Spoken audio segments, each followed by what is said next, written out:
La maison qui rend fou.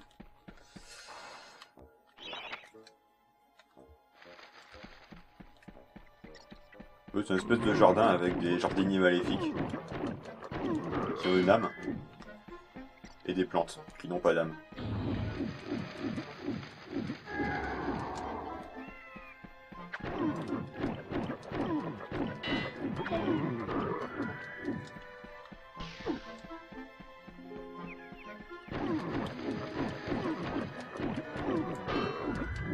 Vous voyez, ça c'est fermé, ça va s'ouvrir au fil du niveau. Le fameux Justin des Bois, c'est ça, c'est une gargouille un peu unique en son genre, avec une voix horrible. Mes hommages, sœur Fortesque. Je m'appelle Justin des Bois. Je suis le maître des énigmes et ce labyrinthe est mon domaine. Tu es libre de partir, mais uniquement si tu trouves la réponse à 4 devinettes. 4 casse-têtes si diaboliquement difficiles, si complexes, qu'aucun homme n'a jamais pu les résoudre. À présent, essaie mon premier rébus. Elles viennent à la nuit sans qu'on aille les chercher. Le jour, on les perd sans qu'elles aient été volées. Ce qu'il y a de terrible avec ce niveau, c'est qu'on n'est pas obligé de connaître la solution de l'énigme en tant que telle pour réussir l'épreuve. Parce que ce qui va se passer quand il va nous poser une énigme, c'est que quelque chose va s'activer dans le niveau. Et ça, on finit forcément par s'en rendre compte, même si on n'a pas compris qu'il parlait des étoiles.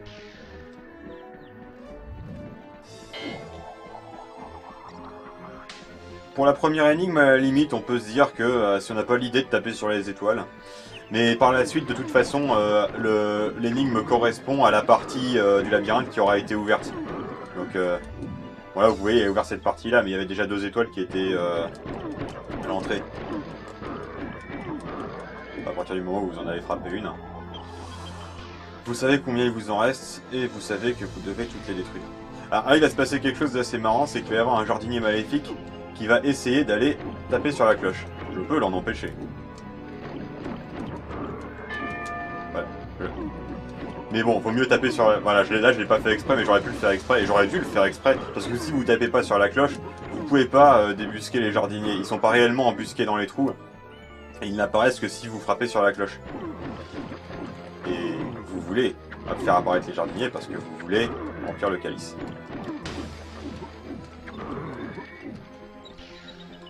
Puis franchement, ils sont pas si forts que ça. Hein.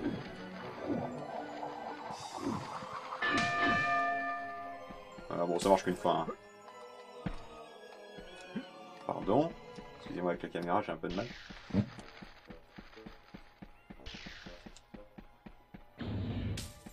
Dernière étoile. Bien joué, chevalier. Mais ma devinette sur les étoiles était une broutille. J'aime commencer par une facile. Reviens ici, la prochaine énigme sera un peu plus corsée.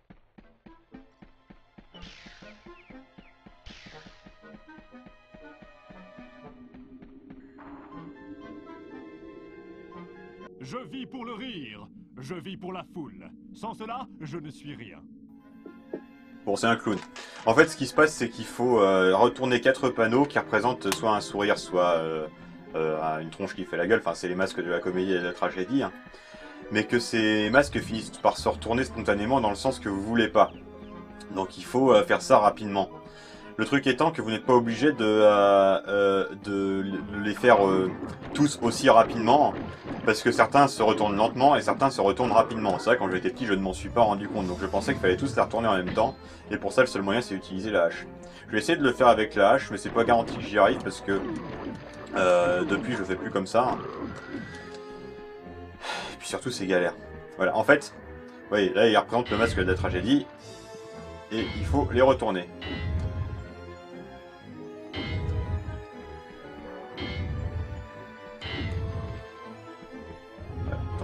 Excuse-moi. Il faut que... Ah, pardon.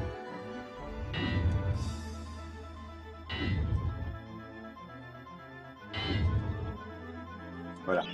Maintenant, ce que je fais en général, c'est que j'utilise la hache pour retourner les panneaux d'un quart de tour, mais les deux qui sont sur ma ligne. Et voilà. Et là, j'ai raté parce que...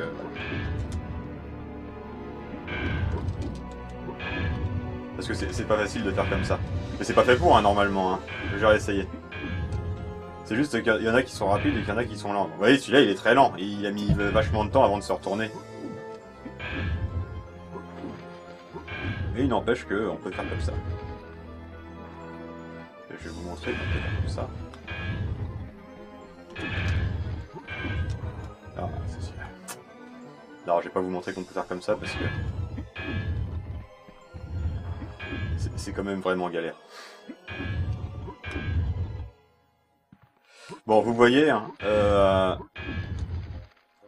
celui-ci est très lent. Celui-ci, il est lent aussi. J'ai pas du tout fait comme il fallait là. Excusez-moi, mais...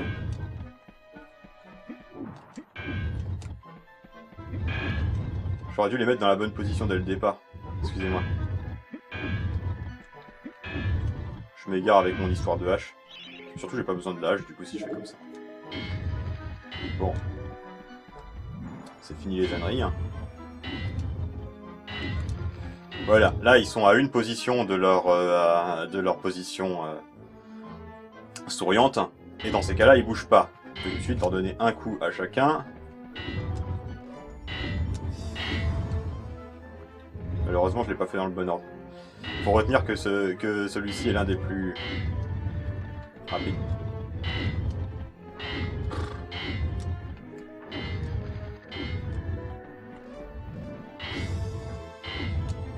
Bon, donc, d'abord celui-là, ensuite celui-là, ensuite celui-là, ensuite celui-là, et ensuite celui-là. Voilà. D'accord, c'était bien un clown. Très fin, n'est-ce pas? Reviens vite, chevalier, car je veux voir le désespoir se dessiner sur ton visage en entendant m'approcher l'énigme indéchiffrable.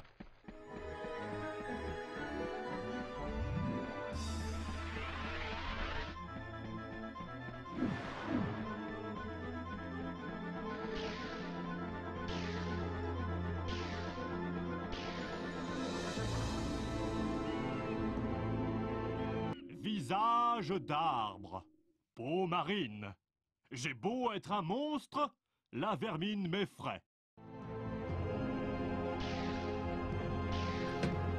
Bon, je vais commencer par tuer les jardiniers maléfiques derrière la grille qui vient de s'ouvrir, parce que sinon ça va être galère. Vous voyez, les espèces de rats en pierre, je crois que c'est des rats, hein.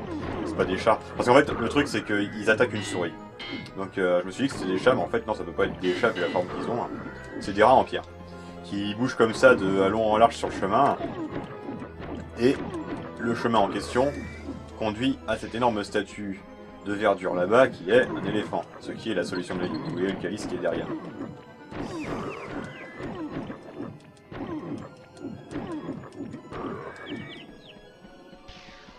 Je dois récupérer une souris pour faire peur à l'éléphant parce que ça va lui faire ruer sur le mur qui est derrière lui. Pour ça, il faut que j'aille dans la cage à souris qui est là-bas, mais pour faire ça, il faut que je récupère une rune rouge dans la partie du labyrinthe qui jusqu'à présent ne s'était pas ouverte et qui est ici.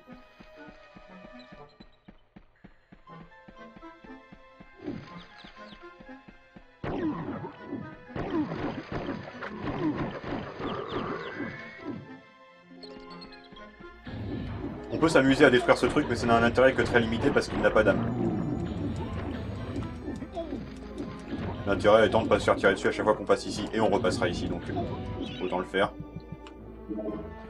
Là avec la hache, parce que ça a l'avantage d'être une arme de jet, donc pour les trucs inaccessibles, qui ne dépensent pas d'unité, c'est-à-dire ni de mana, ni de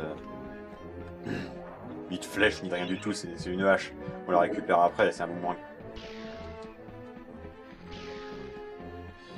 Vous vous rendez compte que dans les jeux vidéo, on peut dire que c'est normal que les haches se comportent comme un boomerang.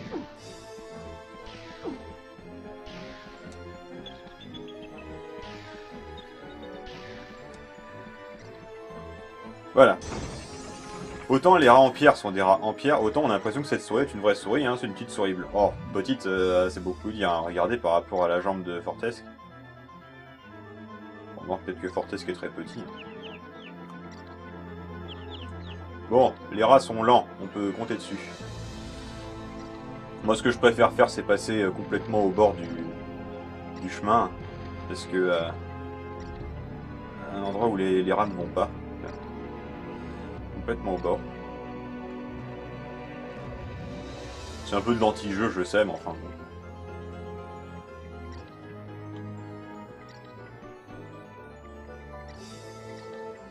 Croyez-le ou non, pour un enfant, c'est assez difficile. Hein.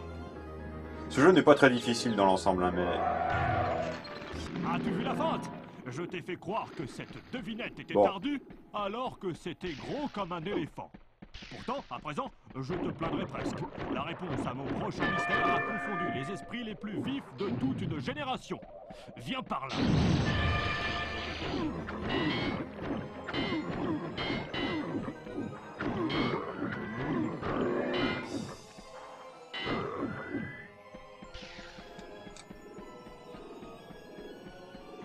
Je peux passer derrière l'éléphant? Ah si, je peux passer derrière l'éléphant.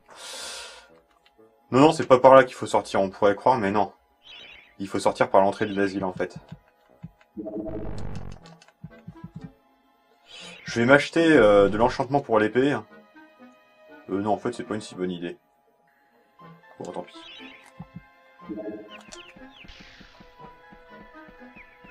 Je range l'épée parce que tant qu'elle est rangée, l'enchantement ne diminue pas. Ce sera pas si mal pour le niveau suivant. En fait, le niveau suivant, je vais rien vous cacher, il vaut mieux le faire avec l'épée magique, qui n'est pas l'épée enchantée, mais une épée plus puissante. Mais bon, j'ai pas envie de faire du backtracking pour ça. Je supporte la lune et les étoiles. Je ne souffre pas le soleil. Chassez-moi au flambeau et vous me verrez partir en courant.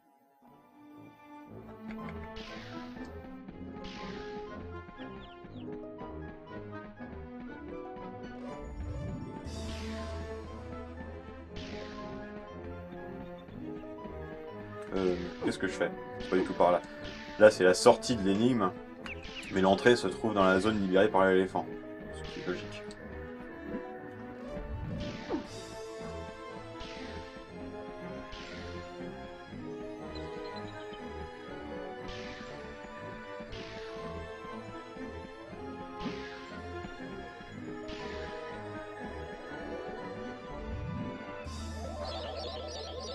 Il y a quelque chose d'un peu perturbant, c'est qu'il y a une statue de verdure là qui balance des boules de feu.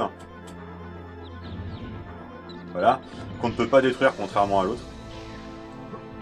J'ai voulu voir une fois si on pouvait la détruire, en fait on ne peut pas. Bon. Le but ici est de déplacer des blocs avec des flambeaux sur les vitraux pour faire apparaître un téléporteur. Vous verrez.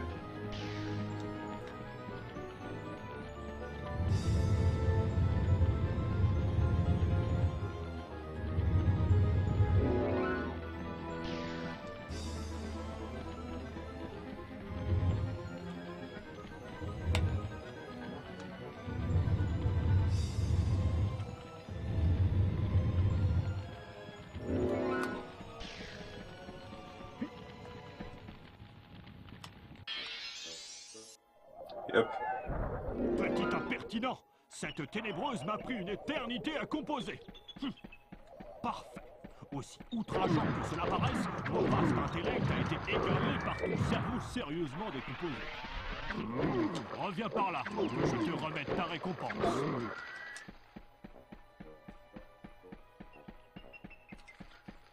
Oui, j'ai pas envie de gaspiller l'enchantement de l'épée tout de suite. Parce que je pensais que je m'en servirais pas avant la forêt enchantée, mais en fait si, je m'en servirais à l'asile, je suis complètement con.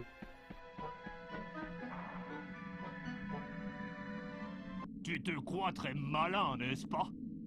Voilà, monsieur Gros Sabot, je te permets de traverser mon labyrinthe. Débrouille-toi pour en trouver la sortie.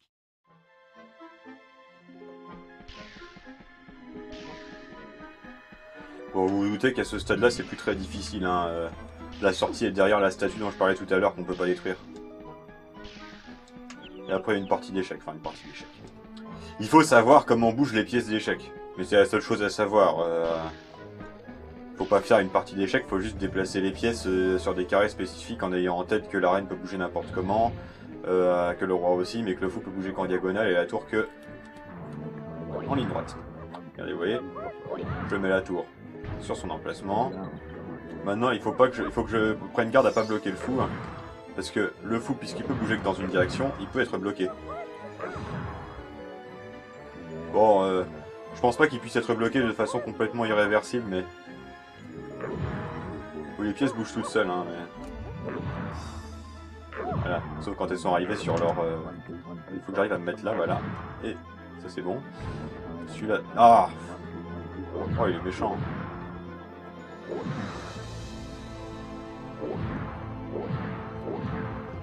Oui, c'est bon. C'est loin d'être... Ah, il faut que je lise le bouquin parce que sinon vous n'allez pas être content. Bon, alors pourquoi elle ne veut pas bouger? Merci. C'est là, elle ne peut bouger comme elle veut. Et voilà.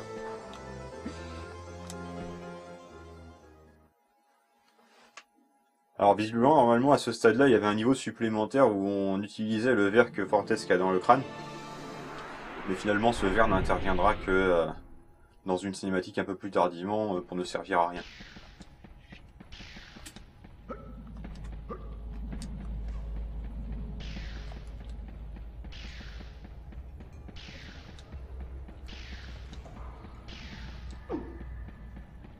Bon, on va récupérer le bouclier.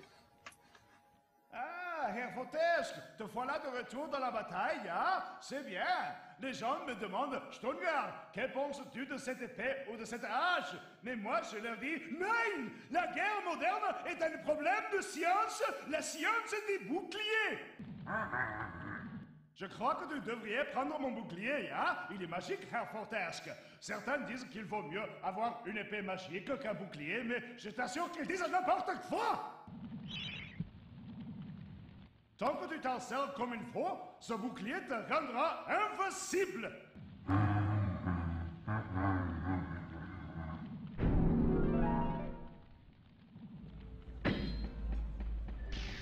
C'est un bouclier rechargeable, hein. C'est ça son avantage principal, c'est qu'il a beaucoup de points, 400 comme vous pouvez le voir, et qu'il est rechargeable. C'est-à-dire quand il tombe à 0, il n'est plus utilisable, mais il reste dans l'inventaire et il est rechargeable. C'est-à-dire qu'on n'est plus tributaire des coffres pour avoir des boucliers. Maintenant ça coûte cher de le recharger comme toutes les armes rechargeables.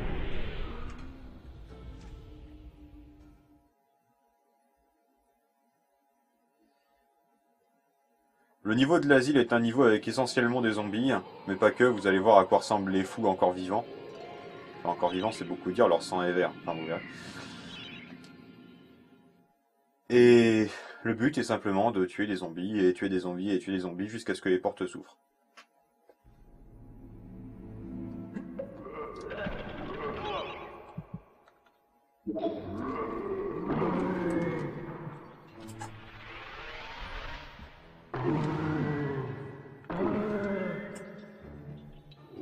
Là je l'ai tué en un coup parce que mon épée est enchantée. Hein.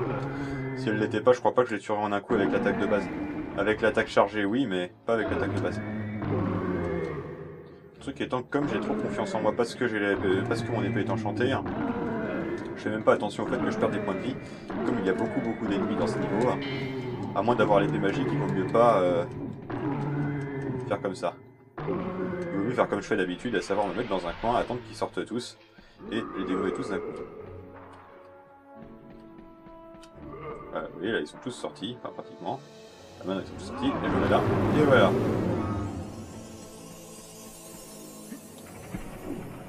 Ah, ça me fait perdre des points de vie quand même, hein. C'est juste que ça me fait perdre qu'une seule fois en les ayant tués tous en même temps. C'est un meilleur pari que ce que je ferais depuis le début de cette partie.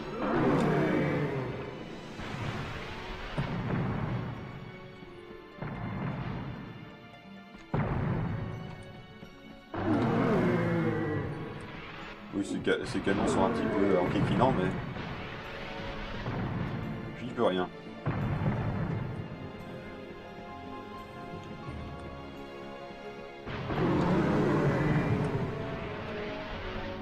J'ai plus d'enchantement. Vous voyez, ça tient pas très longtemps. C'est pour ça que l'épée magique est beaucoup mieux, parce que son enchantement est permanent. Bon, avec l'attaque chargée, je les tue quand même tous en un coup. Hein. Vous allez voir. Bon, c'est déjà bien. Hein.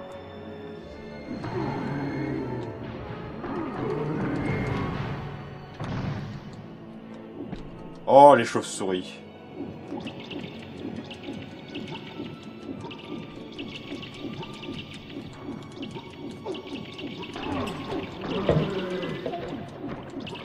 S'il faut reconnaître quelque chose quand même, c'est que beaucoup de gens ont des chauves-souris.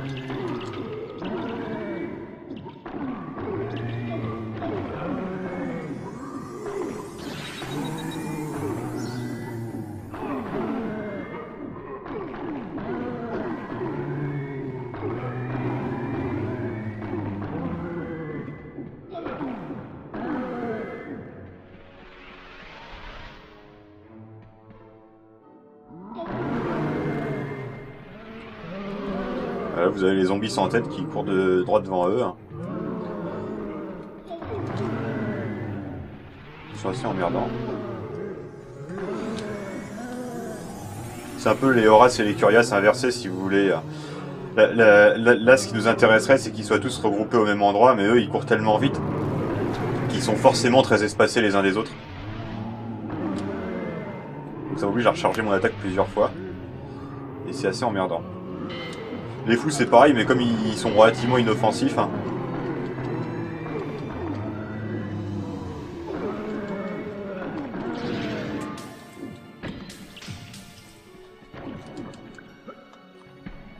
Voilà, nous allons voir les fous. Oui, c'est des petits gars avec la peau blanche et les cheveux verts, ça vous rappelle rien.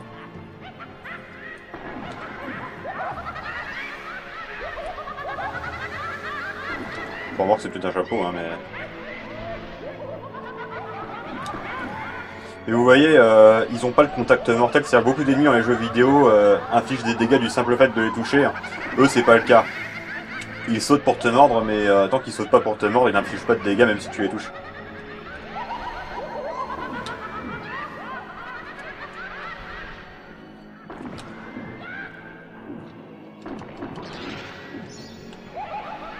Oh, merci.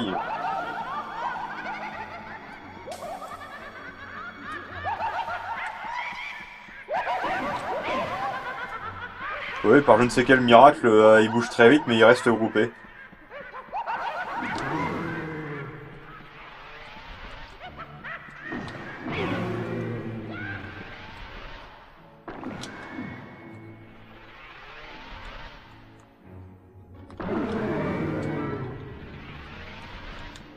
Ah bah ça y est. On va arriver à la dernière salle, celle qui nous permet de faire un carnage très rapide.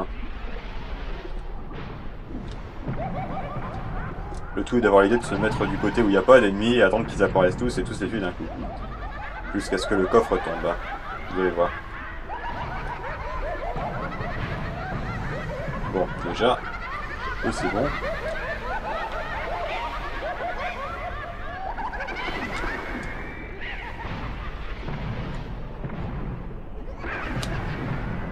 Et le coffre tombera, c'est une certitude.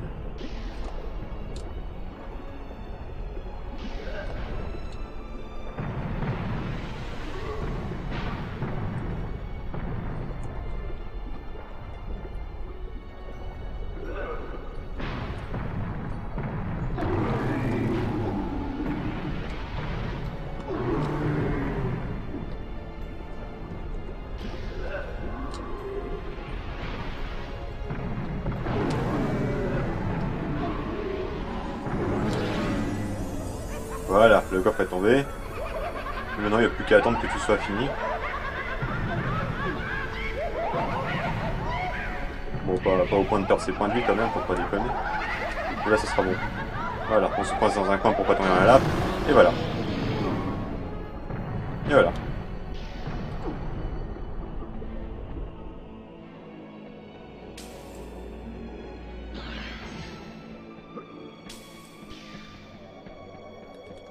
Bon. Voici le maire de l'unique ville qu'il y a dans ce pays. Grand Dieu, je suis content de te voir. Ce Zarok a essayé de m'arracher des mains l'artefact de l'ombre. Il a l'intention de libérer les démons de leur tombe sous la forêt enchantée. Mais je lui ai dit, tu ne peux rien contre moi, espèce de jaseur déglingué. Je suis le maire. Ça lui a fait de l'effet. Mais ensuite, il m'a fait enfermer ici avec ce tas de dingue. Oh, ça a été terrible. Je n'ai pas entendu de paroles sensées depuis des semaines. Bien, maintenant il faut que j'y aille. Regarde bien autour de toi, mon garçon. Zarok a laissé traîner des choses que tu pourrais trouver utiles.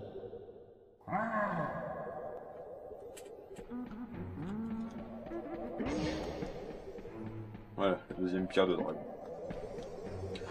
À partir de maintenant, le jeu redevient linéaire. C'est-à-dire à partir de la forêt enchantée.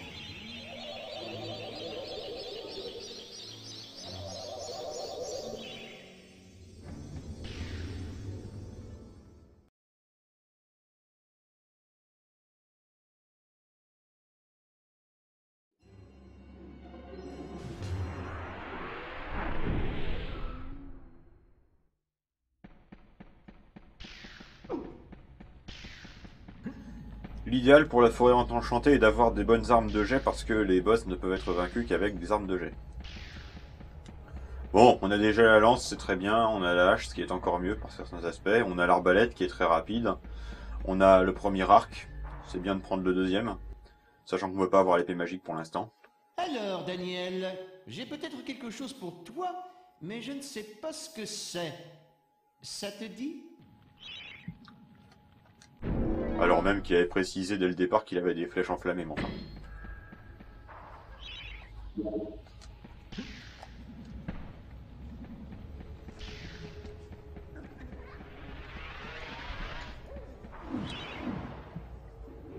Oui, il tourne sur sa colonne vertébrale, c'est ce que je lui disais.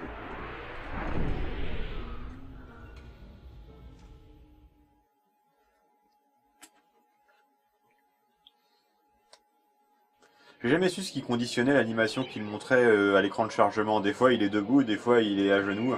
J'ai l'impression que ça tient à la vitesse à laquelle on finit le niveau.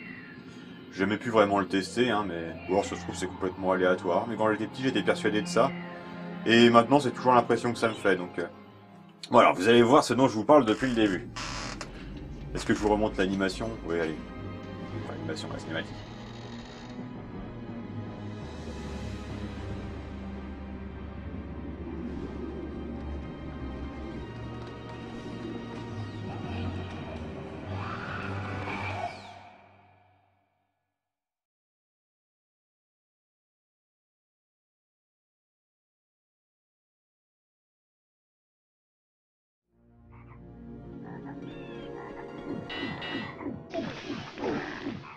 Comme je vous l'ai dit, la plupart des ennemis de ce niveau n'ont pas d'âme.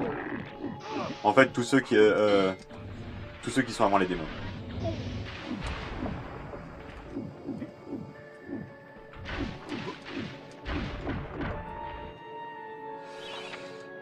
À vrai dire, ça sert pas à grand chose de détruire les monstres maintenant, parce que de toute façon, de nouveaux monstres apparaîtront au moment où les démons seront libérés. Mais bon, vu qu'ils persistent à nous tirer dessus... on va lire ça quand même. Vu qu'ils persistent à nous tirer dessus pendant qu'on fait nos trucs avant d'arriver dans les... Pardon.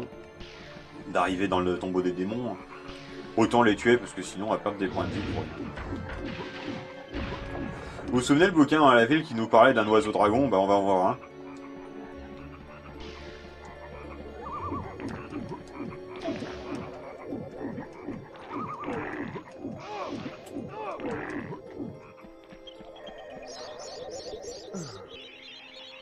Je tue cela parce que je vais aller sur un espèce de plateforme qui va monter et pendant qu'elle monte, les grenouilles pourront parfaitement me tirer des boules de feu. Et il se trouve que les boules de feu ont une portée illimitée, c'est-à-dire qu'elles ne s'arrêtent pas à une certaine distance. Même quand je serai très haut, elles pourraient continuer à me tirer des boules de feu dessus. Et leurs attaques ne manquent jamais.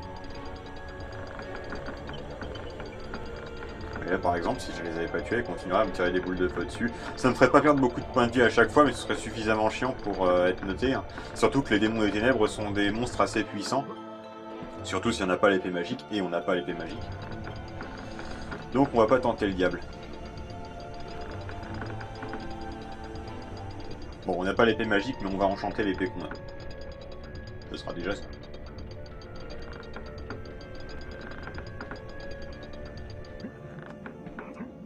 Donc on va monter sur les tranches de pastèque pour aller voir l'oiseau dragon. Oui, j'ai jamais tellement su pourquoi ça avait cette tronche là. Je sais pas si c'est censé être des champignons ou des tranches de pastèque ou je sais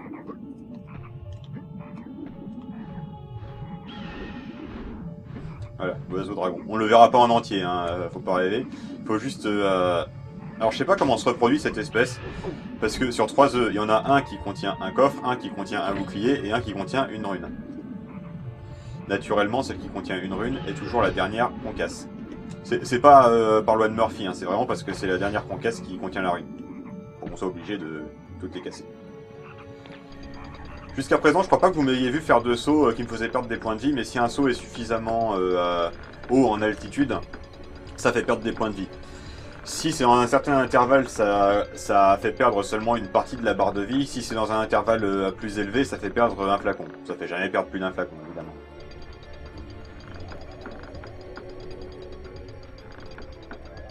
Bon bref, tout ça pour une rune. Et vous voyez que mon calice est toujours à 0% parce que, comme je vous l'ai dit, les seuls monstres qui rapportent des âmes sont les démons. Les démons par le tombeau desquels nous sommes obligés de passer. Non seulement nous sommes obligés de passer par leur tombeau, mais comme nous entrons dans leur tombeau, nous sommes prisonniers dans leur tombeau. Et pour sortir de leur tombeau, il faut ouvrir leur tombeau et donc les libérer. D'autant plus que je sais même pas scénaristiquement pourquoi Fortesque veut aller par là, parce que après, si vous voudrez aller par là, c'est pour arrêter les démons qu'il aura libérés. Donc voilà.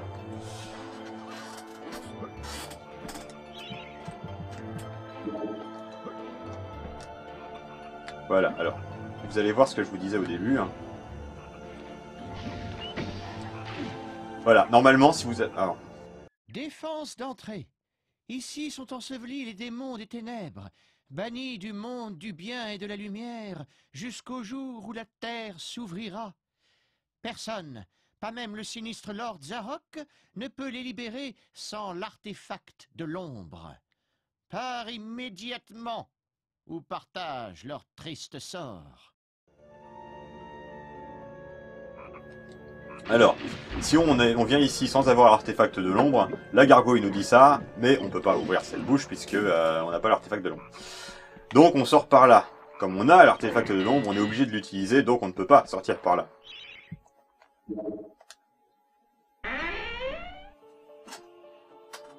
Ah oui, et il va sans dire que sortir par là ne donne pas accès au niveau suivant. Alors,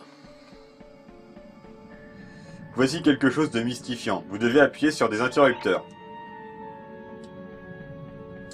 Ces interrupteurs, il faut les appuyer dans un certain ordre. Cet ordre n'est pas indiqué par des bouquins ou par quoi que ce soit, vous avez juste ces interrupteurs et vous devez connaître l'ordre.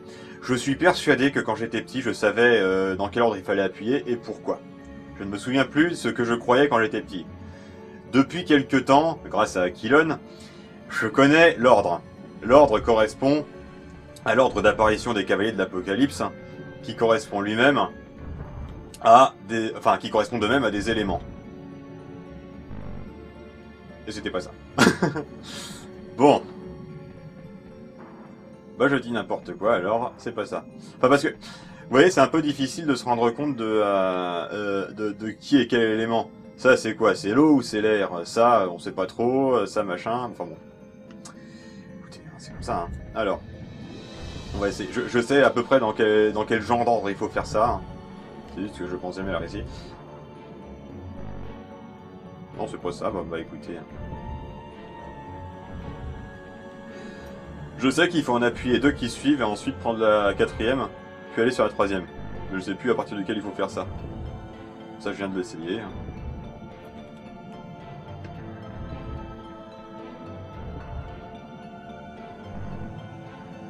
Cette énigme est décidément assez étrange. Bon.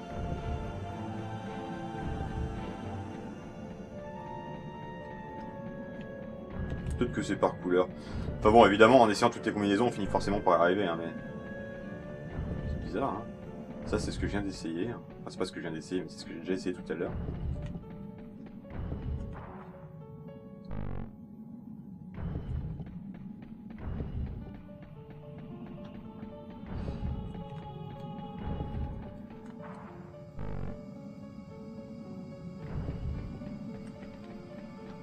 Ça, j'ai déjà essayé, excusez-moi. Je me souviens plus ce que j'ai pas essayé.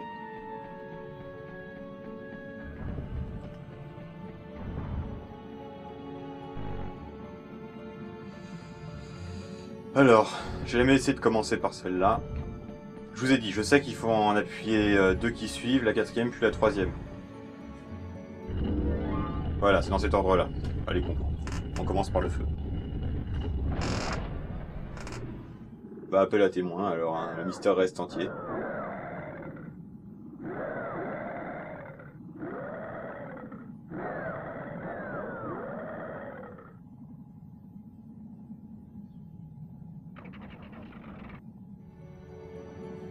Bon, on peut sortir du tombeau. Donc ça c'est à l'entrée. Ça c'est pour le talisman qui nous aide à sortir du niveau. Ça c'est pour la sortie, je vais pas vous montrer tout de suite, je vais vous montrer d'abord le calice. Voilà, ça c'est le calice. C'est-à-dire qu'il faudra que je repasse par ici. Ça c'est par là où on est rentré, encore une fois. Et bah voilà, on va sortir. Et vous allez voir à quoi ressemblent les démons. Alors il y a ceux qu'on voit dans la cinématique qui ont des ailes. Mais la plupart n'ont pas d'ailes. Mais qu'est-ce que tu as fait? Une fois de plus, les démons des ténèbres mettent tout le pays sans dessus-dessous, et tout ça par ta faute! Les créatures les plus destructrices et misérables de l'histoire du monde, et tu rends la liberté avant l'heure. Ils doivent être en route pour les ruines du château du roi Pérégrin. Galomère est perdu! Voilà, les démons des ténèbres, ils sont comme ça. Ils ont une bonne allonge et beaucoup de points de vie.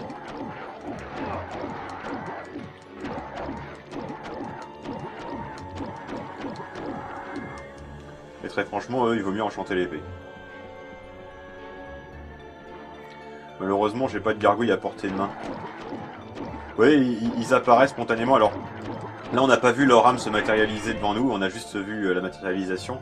Mais regardez, voilà. Là, vous voyez, des âmes se matérialisent. Ils descendent du ciel.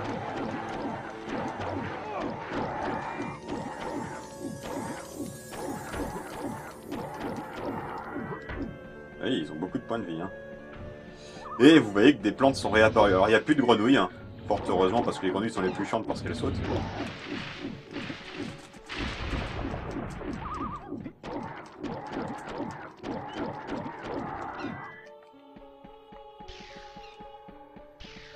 Faut aller un peu partout parce que les démons, il n'y en a pas tant que ça.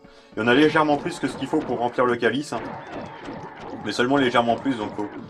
Et pour les faire apparaître, il faut marcher à l'endroit où leur âme est censée se matérialiser, donc... Alors, est-ce que j'ai tout ce qu'il faut en termes de... Ouais, j'ai tout ce qu'il faut en termes d'armes de jet. Hein. Et j'ai dit que j'allais... enchanter mon épée. Et mon bouclier. Voilà.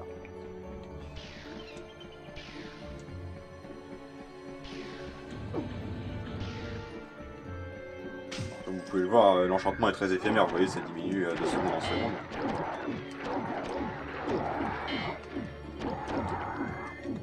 C'est pour ça que l'épée magique est pas juste un peu mieux, l'épée magique est beaucoup mieux. Parce que c'est permanent. Alors, pas de démon dans ce coin là, moi j'aurais juré.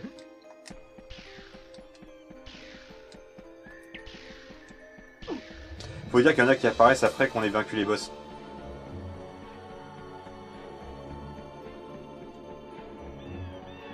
On va le goûter, hein. C'est comme ça. Hein. Alors, on va commencer avec la lance parce que c'est mieux de commencer avec la lance. Et voilà, si vous voyez, j'ai pas essayé tout à l'heure, mais en fait, il faut que je vous montre. Si on avance trop ici, il y a un espèce de champ de force qui se déclenche, c'est pour ça qu'on ne peut pas passer. Pour passer, il faut mettre le talisman. Parce que la rune dont on a besoin pour sortir, c'est la rune étoile, et elle est là. Mais, quand on la prend, on a droit au boss.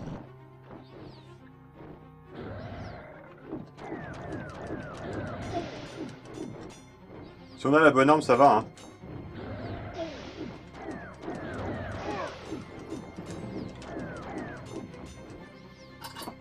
Oui, les points de vie diminuent assez rapidement. Le problème, c'est quand les... Voilà, c'est quand les plateformes commenceront à pencher.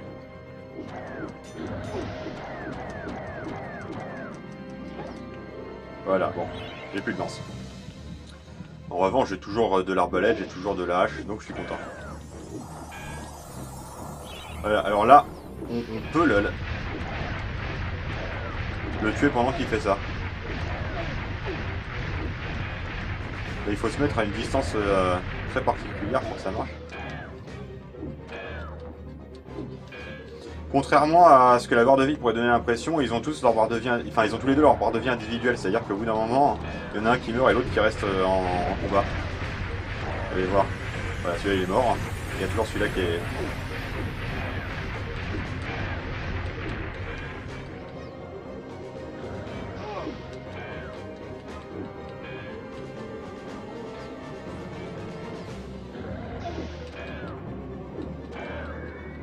Et voilà.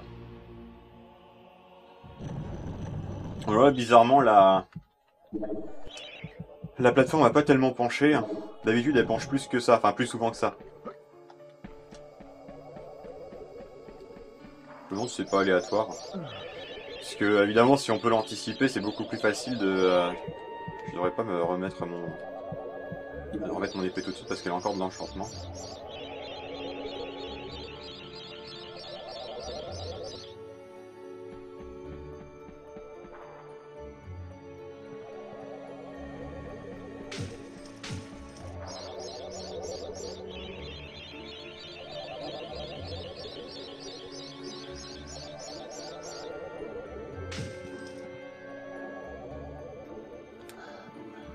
Pas tourner la caméra, hein. C'est que c'est cool.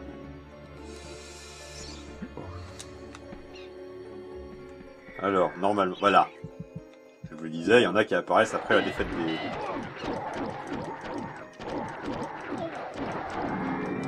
Voilà. Si j'avais pas été tuer les démons qui étaient à l'entrée du niveau, j'aurais été obligé de retourner à la sortie du niveau pour aller tuer les démons qui apparaissent à la sortie du niveau. Et récupérer le calice après ça. Donc faire du backtracking. Là, je ne suis pas obligé.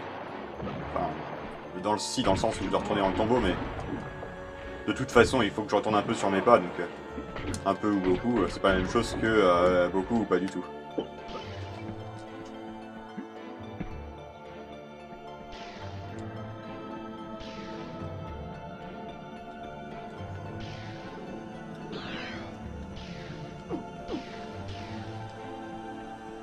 De toute façon, on ne peut pas avoir l'épée magique à ce niveau-là. C'est pas possible. Parce que... En fait, quand on va au hall des héros, c'est pas une question de niveau. C'est une question de nombre de calices. C'est-à-dire que si vous obtenez votre deuxième calice dans le niveau de l'asile, c'est pas l'arc enflammé que vous obtiendrez. C'est le deuxième truc de Team le Rusé.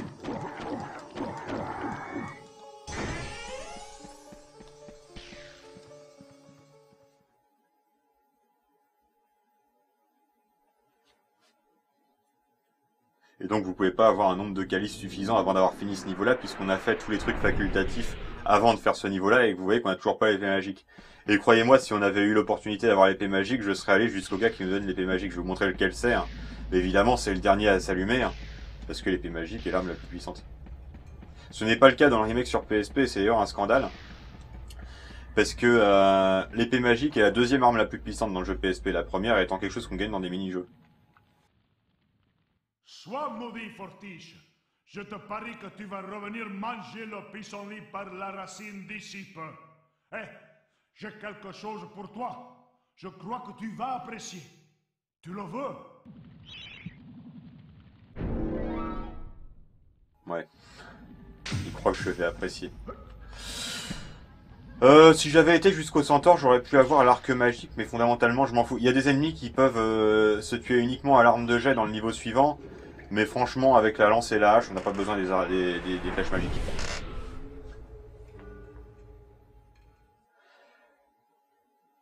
Le niveau suivant est assez amusant dans son genre.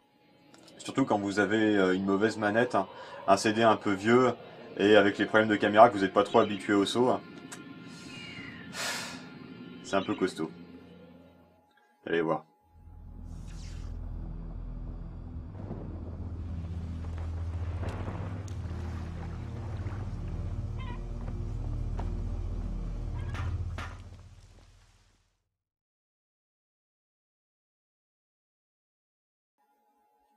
Voilà, bon, c'est un peu les marais des morts en fait, et vous avez deux types de morts vivants en armure.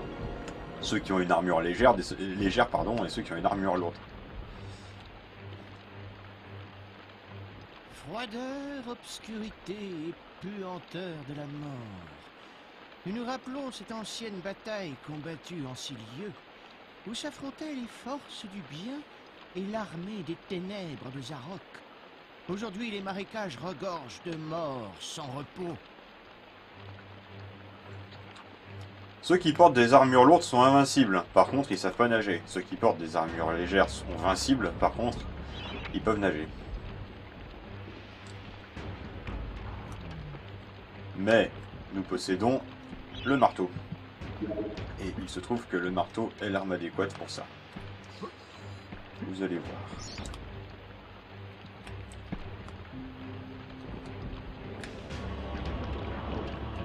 Pour l'instant c'est assez gentillet. Hein. Bon, vous voyez les armures là, je vous montrerai tout à l'heure comment on les tue. D'abord je vais activer la quête du niveau.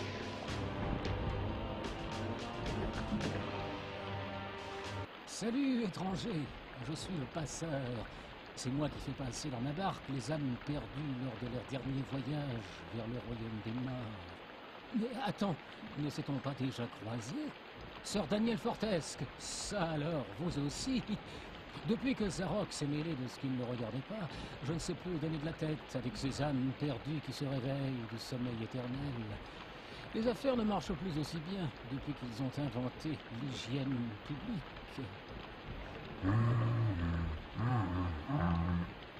Écoute, si tu m'aides à trouver 8 âmes perdues pour ma barque et que tu me les ramènes, je te déposerai à la ville engloutie de Mélomède.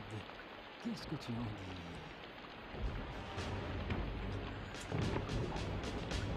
Là aussi ça m'attriste de le dire, mais dans le remake sur PSP, la mort est doublée par Benoît Alman, qui cabotine comme un malade, et ça marche pas. Voilà. Je vous ai montré comment on tuait les armures.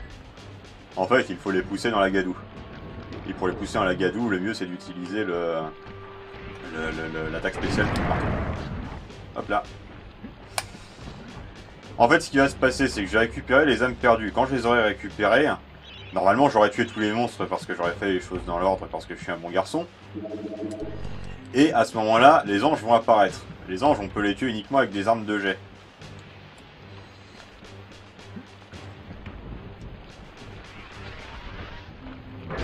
Le truc, c'est qu'ils apparaissent sans prévenir. Hein, rien dans les bouquins ou quoi que ce soit te dit qu'il y a des anges qui vont apparaître, mais il y a des anges qui apparaissent. Bon, vous voyez, en fait, ce qui se passe, c'est que voilà, il y a des armures comme la grosse, hein, et des armures comme les petites. Les petites, elles peuvent nager. Les grosses, elles peuvent pas. Mais les petites, comme elles peuvent nager, elles mettent un moment avant de réapparaître quand on les a balancées dans la gadoue. Hein. Donc ce qu'il faut faire, c'est les tuer à la hache. Alors pourquoi à la hache? Parce que généralement ils sont au bord d'un précipice, hein, ou une flaque, hein, et dans ces cas-là il vaut mieux éviter de trop approcher.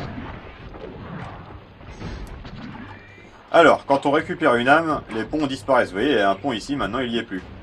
Ça c'est parce que j'ai récupéré l'âme. Et le truc c'est que souvent vous vous retrouvez bloqué parce que vous avez pris une âme qui était au milieu de pont qui allait disparaître quand vous allez la prendre. Et si ça se produit et que vous avez un problème avec les sauts, ce qui n'est plus mon cas maintenant, mais ce qui est le cas quand on joue pour les 5 ou 6 premières fois, ce niveau devient rapidement assez galère.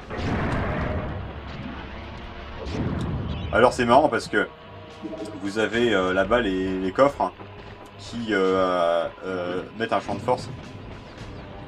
Ce qui évidemment ne demande pas de pousser les grosses armures dans la gadoue, et ce qui ne demande pas de nous pousser nous aussi dans la gadoue. Et l'ennui c'est qu'il y a d'autres coffres où c'est pas des champs de force mais des dragons, et les dragons sont absolument inefficaces contre les grosses armures, et c'est même plutôt le contraire parce qu'elles leur tournent autour et du coup elles les empêchent de tomber. Je vous dis que j'ai plus de problème avec les sauts, j'ai parlé un peu vite.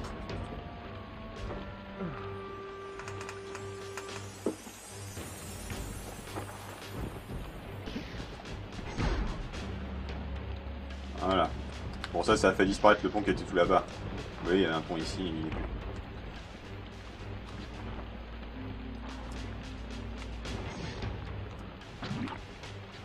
Voilà. Vous voyez là, on en voit un qui sort de là. Il vaut mieux lui tirer dessus avant qu'il soit sorti complètement parce que sinon il se met à balancer des haches et ça devient un peu galère. Voilà, il y en a un deuxième.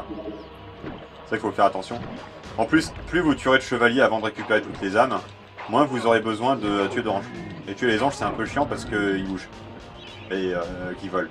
Donc on peut pas les poursuivre, il faut leur tirer dessus. Et comme ils bougent c'est plus difficile. Vous voyez, eux ils tombent tout seuls. Voilà, c'est ça le problème. À mon avis, c'est pour ça qu'ils empêchent les monstres normaux de tomber dans les trous. Hein. Parce que si les monstres tombaient dans les trous normalement, ils tomberaient spontanément à cause de leur intelligence artificielle qui n'arrive pas à gérer correctement l'environnement 3D.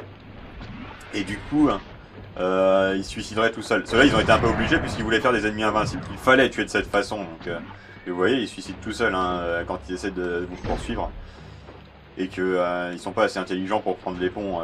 Ils se tournent un peu vers vous et ça leur suffit pour tomber parce que les corniches sont un peu étroites. Bon, on en est à la moitié. Et vous voyez le pont que j'ai pris a disparu.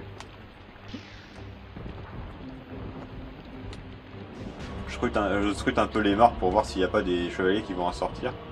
Parce que je vous dis, plus on tue de chevaliers tout de suite, hein, moins on aura à tuer d'anges.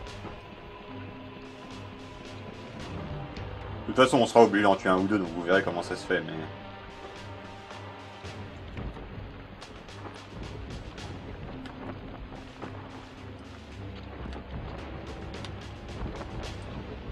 attends le bruit caractéristique des chevaliers qui sortent de la mare.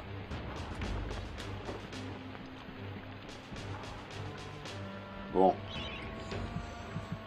Ça m'énerve, alors on va commencer par tirer sur ces coffres. Et s'éloigner un petit peu parce que...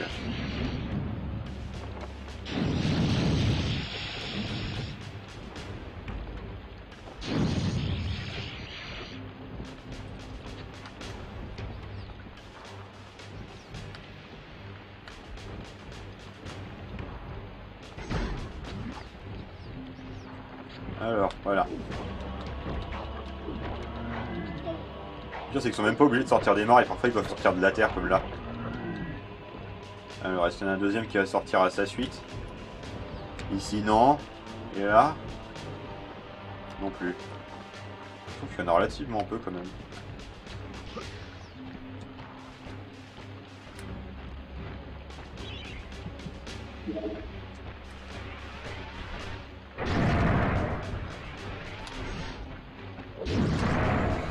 Et puis ils ont le même problème que les démons du lac. Si on les repousse dans l'eau, des fois j'ai l'impression qu'ils ressortent pas. Ils meurent pas pour autant, du coup c'est autant d'âmes qu'on gagne pas pour le calice. Donc d'autant plus de backtracking à faire après.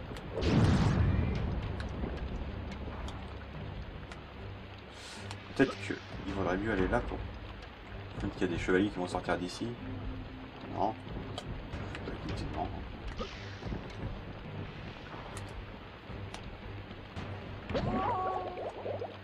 Vous voyez, avec les mouvements de caméra, on tombe des corniches parce qu'elles sont un peu étroites. Et puis quand il y a des pentes, on glisse sur la pente. Excusez-moi, je m'en prenais une gorgée de café. Hein. Bon là, il va surtout y avoir des chevaliers. Par chevalier, j'entends ceux qui ont une armure légère. Je sais pas pourquoi je considère que les autres en sont pas. Sans doute parce que j'ai une vision un peu conservatrice de ce à quoi il est censé ressembler un chevalier. Et que je me dis que c'est pas censé ressembler à un gros patapouf en armure verte. Avec une tête 50 fois plus petite que le reste de son corps. Mais voilà. Je fanfaronne sur ma connaissance du jeu, tout ça, et pourtant je tombe quand même dans les trous dans ce niveau-là. Alors imaginez quand vous n'êtes pas habitué. Hein. Alors, ils sortent pas. Hein. Je sais qu'il y en a qui vont sortir ici, mais alors, ils sortent peut-être quand j'aurai récupéré toutes les... Voilà. Alors, j'ai pas besoin de toutes les récupérer, j'ai juste besoin d'en récupérer. De récupérer celle qui est là.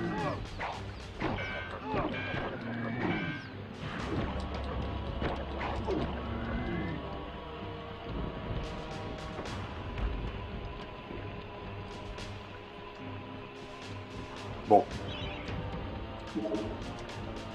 J'aurai de nouveau besoin du marteau une fois arrivé en bas.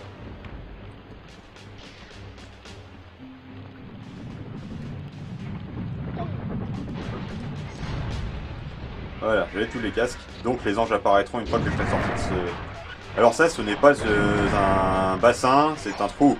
Donc si je pousse les chevaliers en armure légère dans les trous, ils meurent aussi.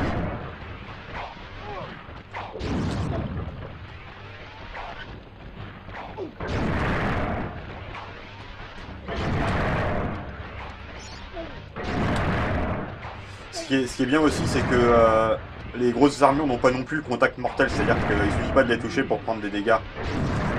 Et en fait, elles n'infligent pas de dégâts. C'est juste que si vous vous approchez trop près, elles donnent un coup de ventre et vous font tomber. Alors maintenant, les anges. Vous voyez, je crois que j'ai tué tous les chevaliers et j'ai quand même que 84%, donc je vais avoir des anges à tuer. Vous voyez, c'est ça les anges. Il reste encore quelques petits chevaliers, mais... Les anges font un bruit caractéristique. Donc vous pouvez les repérer au bruit, il y a des fautes de pouvoir les repérer à la vue à cause de la caméra. Et vous voyez, en tuer un, plus les chevaliers qui étaient à côté ne suffit pas, il faut en tuer plus. Et ils ont une fâcheuse tendance à fuir comme ça. Bon là ça va, mais... Bon. Vous voyez, quand j'ai récupéré tous les casques, il n'y a plus tellement de pompes. Et donc du coup c'est plus tellement facile de naviguer là-dessus. Peut-être que c'est le bon moment pour libérer le dragon, remarque. Mais le truc c'est qu'il a vraiment pas une très bonne intelligence artificielle. Est-ce que c'est celui-là qui libère le dragon? Non, c'est pas celui-là, malheureusement. Bon, bah, tant pis pour le dragon alors.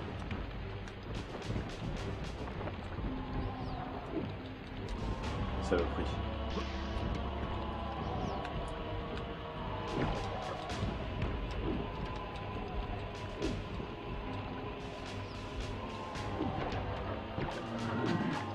Voilà.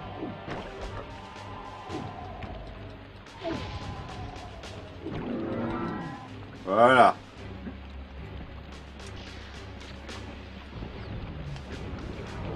Bon, je les appelle les anges, mais en fait c'est pas vraiment des anges. Hein. Je les appelle comme ça parce qu'ils volent et qu'ils sont un peu fantomatiques.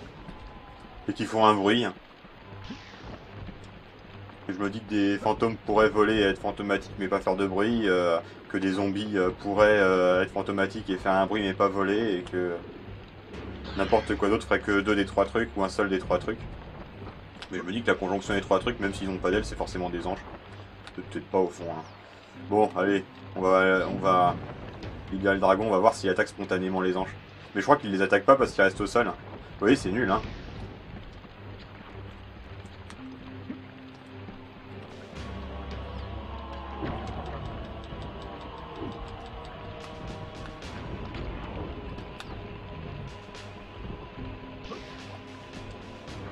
Enfin bref, comptez pas sur moi pour suivre tous les anges parce que... Peut-être qu'il y en a 8 et que ça correspond aux âmes qu'on récupère, mais... J'ai jamais tellement fait attention. Mais je pense qu'il y en a plus que 8 parce que...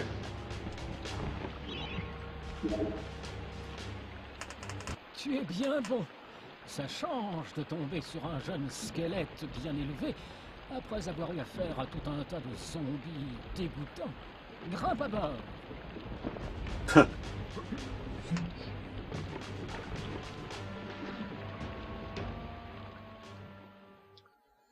Quelque part, le niveau du lac est pire en termes de plateforme. Mais bizarrement, il paraît moins difficile après un niveau comme celui-là.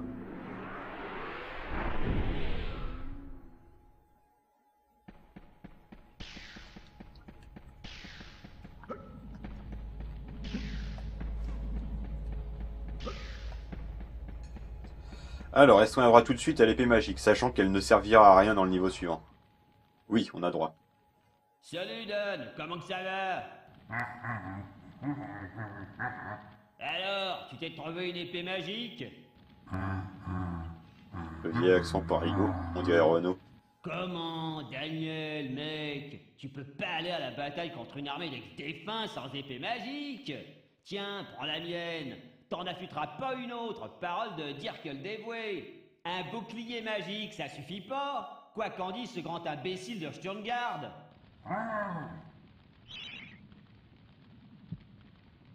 Pauvre vieux, je préfère encore me lancer dans la bataille avec un plateau à thé que d'avoir à porter ce bouclier de fillette. Les démons du lac, qui sont les adversaires principaux du niveau suivant qui s'appelle le lac, ont la particularité de pouvoir se protéger des attaques en mettant leurs bras devant leur tête. Oui, y compris les attaques de l'épée magique. Le problème étant que quand ils font ça et qu'on leur tape dessus quand même avec une arme comme une épée, versus une arme comme un bouclier, comme un marteau, pardon, excusez-moi, ça les fait reculer, beaucoup, et ça les fait tomber dans les trous. Et le problème c'est qu'eux, ils savent nager. Et quand ils font ça, du coup, il faut attendre qu'ils reviennent pour pouvoir les tuer, pour pouvoir avoir leur âme, et que des fois ils reviennent pas. Et donc c'est autant d'âmes de perdu pour le calice. Et là, pour le coup, il y a pas beaucoup plus de démons qu'il n'y a de place à remplir pour le calice.